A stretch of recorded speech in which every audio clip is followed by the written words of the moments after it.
Welcome back. This is the second video in a series of videos where we're looking at parallelizing a simple task. The task is going to be partially I/O bound, and we're eventually going to be parallelizing it on top of a thread pool that we have for compute. If you have not seen the first video, I recommend you go back and look at it. In that video, we introduced a task and we looked at the I/O cost for that task. Now we're going to add a CPU cost to that task and start looking at what the thread is doing while we're switching between I/O work and CPU work.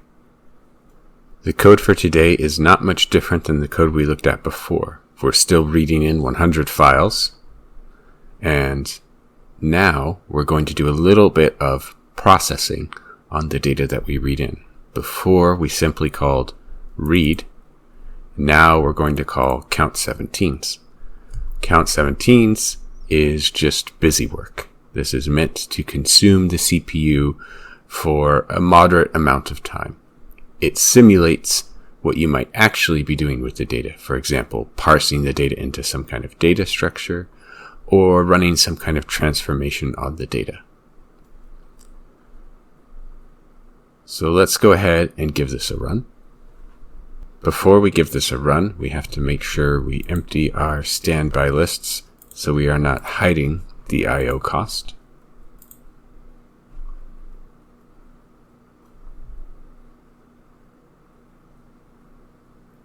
It should take longer than it took previously, which was about 14, 15, 16 seconds.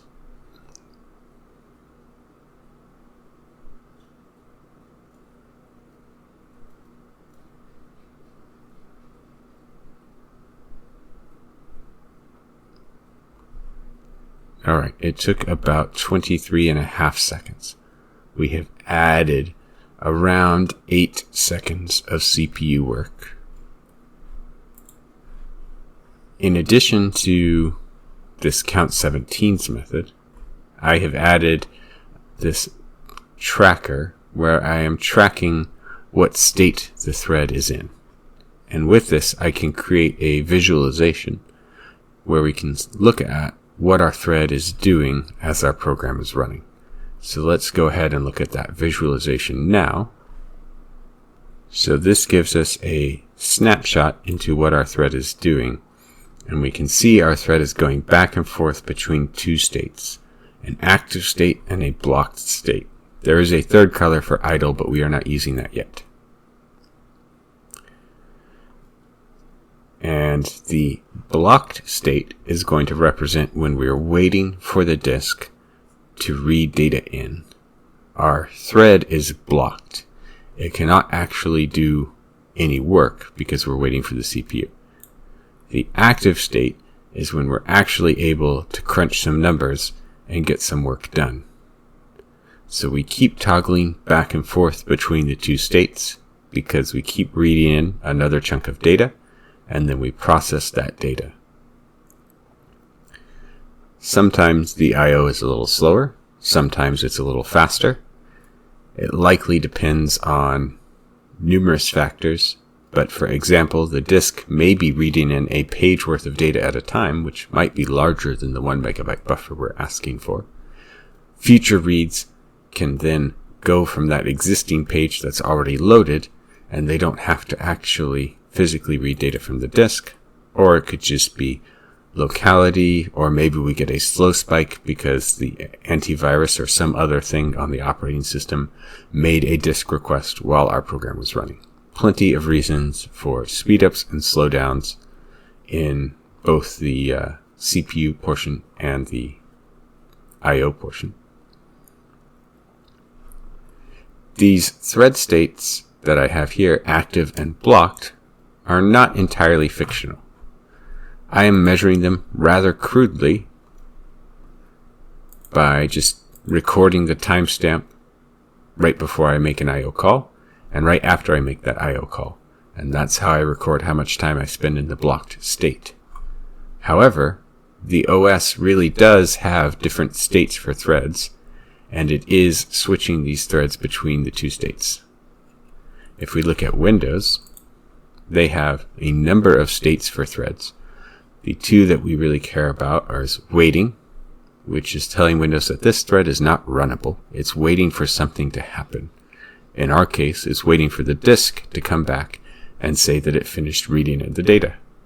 And there's running, or ready, in which case the OS knows that this thread can be scheduled onto a CPU to do some work. And if it is scheduled, then it's in the running state.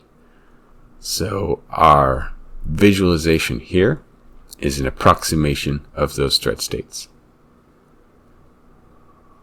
Now, in the previous video, where we were just doing I/O, I claimed that you could not make it faster using additional threads. That is no longer the case. If we add in a new thread, we can make this faster. So think for a second about what a two-threaded approach would look like in this visualization here.